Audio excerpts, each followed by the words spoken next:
Imagine the year is 1980. 31 years ago, Mao Zedong encouraged more births to increase the population for a larger manpower and sparked an intense rise in population growth. By the 70s, the population in China was rising to levels the country had never seen before. Soon enough, China was suffering from a short food supply and lack of economic growth. A letter published nationwide on September 25, 1980, by the Central Committee of the Chinese Communist Party said all must abide by the one-child policy in an effort to curb the population growth. This meant that each couple was permitted only one birth. It was enforced strictly, and there were ruthless consequences if rules were broken. The violation of basic human rights sparked worldwide debate and harmed generations to come. This was the reality of a 35-year-long reign of brutality.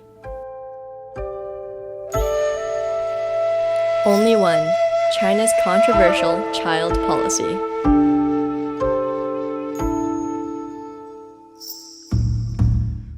The one-child policy was effective in reducing the population, but it was unnecessarily cruel. This policy's cruelty was in part due to the indisputable brutality of it. Many suffered for simply having another child. Disincentives were forced upon couples, and they included high fines, appropriation or destruction of family property, harassment, loss of a job, penalties at work, or a requirement to get long-term birth control. On the other hand, a reason why people liked the one-child policy was because of the occasional rewards that came from complying with it. Some of China's provinces rewarded the couples promising to have one child with extra food rations to encourage others to do the same. Some other rewards included regular installments for the child's well-being and higher priority in healthcare settings, education, and government-funded childcare. Priority in employment for both the parents and child, and political praise were some more incentives for complying with the policy. To prevent a second child, IUDs, which prevent pregnancies, were forcibly inserted into women. Sometimes this would be done without their knowledge, and they would later be expected to cover the cost of it. If a woman somehow got pregnant again after their first child, that child would have to be aborted by law. If unapproved babies were born alive, they would have to be killed. However, not all brutality was from the government. Many couples, in the hopes of having a boy as their first child, would kill their daughter. At the time the policy was instituted, boys in China were seen as more desirable. They were seen in this light because females were viewed as having no value to their parents since they couldn't inherit family land and would instead marry into their husband's family. Parents would want children who would be able to support them later in life, so they mostly wanted sons who could work on farms and in high-salary jobs. Instead of humans, girls were viewed as more of an expense or a bargaining chip for families, rather than a value. The traditional thinking of boys being superior is best shown in an excerpt from an ancient book, the Book of Songs. The text translates to, "When a son is born, let him sleep on the bed, clothe him with fine clothes, and give him jade to play. But when a daughter is born, let her sleep on the ground, wrap her in common wrappings, and give broken tiles to play." The most highly criticized part of the policy was the discrimination against females that it encouraged. Baby girls might have gone undocumented, unregistered, or abandoned if they weren't aborted. Couples would sometimes sell their daughters in exchange for the preferred sons on the black market. In addition to trafficking of children, some of the ways parents would kill their child would be to leave them on the streets, drown them, or in one girl's case, club them over the head with a shovel. One day, the girl's parents told her that they were going to take her to a nice place to play. Her parents led her to a lonely spot in the hills behind their village in which, the previous night, the father had dug a 5-foot deep hole. The father and mother told the girl to climb in. The girl pleaded with her own parents to not kill her and tried to appease her father by lifting up her arms and telling him that she'd help take care of her little brother, who her mother was pregnant with. The father grabbed her arms and threw her into the hole. Now knowing that her parents would show no mercy, the girl clawed her way out. She only got a few steps away before her own father clubbed her over the head with his shovel, splitting her skull and killing her instantly. This was only one of many horrific stories surrounding the brutality of the one-child policy. Despite the son preference in China, daughters who were only children would have access to all of their parents' time and money. This daughter could then pursue education and careers using funds and opportunities that were usually saved for the men of the family. Some people believe that the one-child policy was a good thing because of this.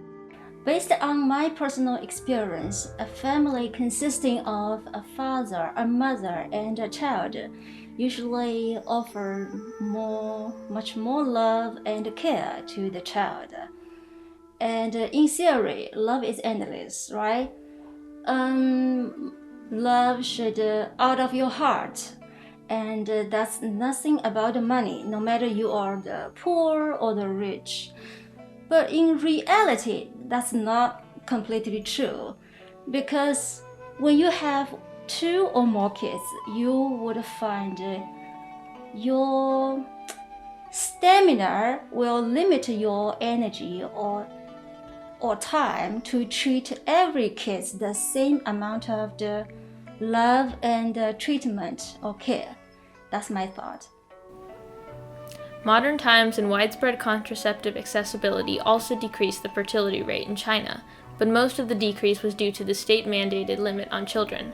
From the 1990s to 2013, China's birth rate declined, with Chinese women giving birth to an average of 1.4 babies compared to 1.6 babies in the 1990s. What some people don't know is how the population was differently affected in the city and the countryside. Because of the unevenness of the implementation with policy in different regions of China, it drastically lowered birth rates in the urban areas while barely affecting the countryside of China. Professor Nancy Riley, an expert on the one-child policy, thinks the government was forced to relax the rule in suburban areas. She says the rural peasants were pushing back hard against the one-child rule, so in some ways the relaxation was a defeat for the government. A common opinion in the lower class was that the policy was used to control the poor. The higher class would be able to pay the hefty fines and get away with having multiple children. The lower class wouldn't have the financial resources to choose that option. However, there were some benefits that came from the one-child policy. There was a reduced strain on the environment, community, and state. Less people meant less resources needed, so the reduction of the population allowed for resources to stay plentiful. But the negative impacts are so bad that it's easy to overlook the good the policy did. Mei Fong summarizes the impact of the policy as too male, too old, and too few. Too male. When China was limited to one child, the number of illegal sex-selective abortions increased in an effort to have a boy. Now, China has about 30 million extra men that when of marriageable age will not be able to find a wife. In the 2000 census report, there were about 117 males for every 100 females. In just the 4 years of age and younger category, there were about 120 males for every 100 females. Too old. China is the fastest aging society of these times. The problem is that now there aren't enough young people to support this massive amount of elders and senior citizens. The ratio of working class to retirees is 5 to 1. In about 20 years, that will change to 1.5 working citizens to every retiree. That won't be good for China's economy at all, and will make it difficult for China's government to provide healthcare and other basic rights to these elderly people. Too few. There aren't enough children to support the elderly after they retire. One child has to support their 2 parents and 4 grandparents. This is called the 4-to-1 generation. Not only did this physically impact China, but it influenced minds as well. With all of the hate from the government, and even within communities, people were taught that having one child was normal. Anything else was considered unacceptable. Nanfu Wang was born in 1985 and remembers the promotion of the rule everywhere she went. At some point, it just became a normal part of life, just like the air, the water, the tree, and you just stop paying attention, stop questioning because it has always been there. She has also stated that siblings and people with siblings grew up with a sense of shame. The brutality, physical, and mental harm the one-child policy caused was detrimental to China's citizens. People have the right to their bodies. So, whoever you are, wherever you live, you always have the right to choose without facing any fear, violence, or discrimination. Although many shared thoughts with Angela, the policy did succeed in reducing the population, going against human rights but for the better of the nation. This was the contentious nature of China's one-child policy.